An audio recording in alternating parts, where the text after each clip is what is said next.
The occupation attempt, a detailed account. On a fateful Friday evening, the tranquility of the University of Pennsylvania campus was shattered by the arrest of more than a dozen pro-Palestinian activists, including 6 determined students from the esteemed institution. Their audacious attempt to occupy Fisher-Bennett Hall, a building that played host to prestigious departments such as English, Cinema and Media Studies, and Music, sparked a swift response from both university and Philadelphia police. The Daily Pennsylvanian, the university's student newspaper, reported that the protesters' actions forced the evacuation of an alumni event taking place at the Penn Museum, casting a shadow over the celebratory gathering. This bold move by the protesters came on the heels of the university's recent dismantling of a Gaza Solidarity encampment on campus, prompting the activists to regroup and refocus their efforts.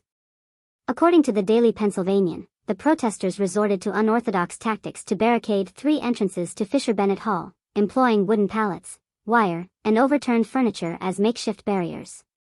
Their determination was evident in the slogans emblazoned on these makeshift barricades: Free Palestine, and There is only one solution, Intifada Revolution. Faced with a resolute barricade of police officers, some armed with riot shields and clubs, the protesters' attempts to occupy the hall were met with an assertive response. The police formed a formidable line, effectively pushing the demonstrators out of the street, their resolve unwavering. One police officer, speaking to the Daily Pennsylvanian, conveyed a sense of urgency, stating, "We could not wait to apprehend the individuals." The university's impending graduation ceremonies, where families and alumni would gather to celebrate the achievements of graduating students, added a layer of sensitivity to the situation. Visiting alumni had been alerted to the potential for disruptions, casting an air of uncertainty over the upcoming festivities.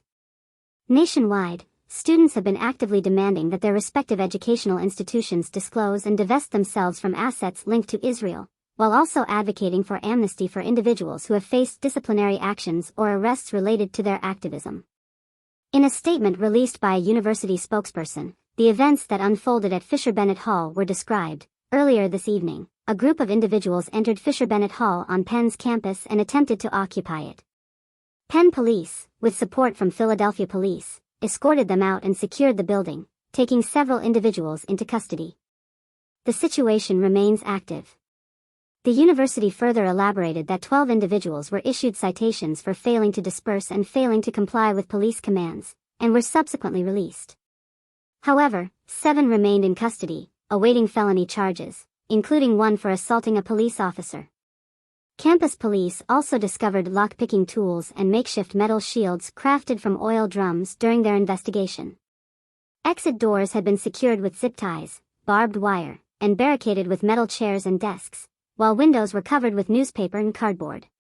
Prior to the occupation attempt, a meticulously crafted plan was disseminated via an Instagram post by Penn students against the occupation of Palestine.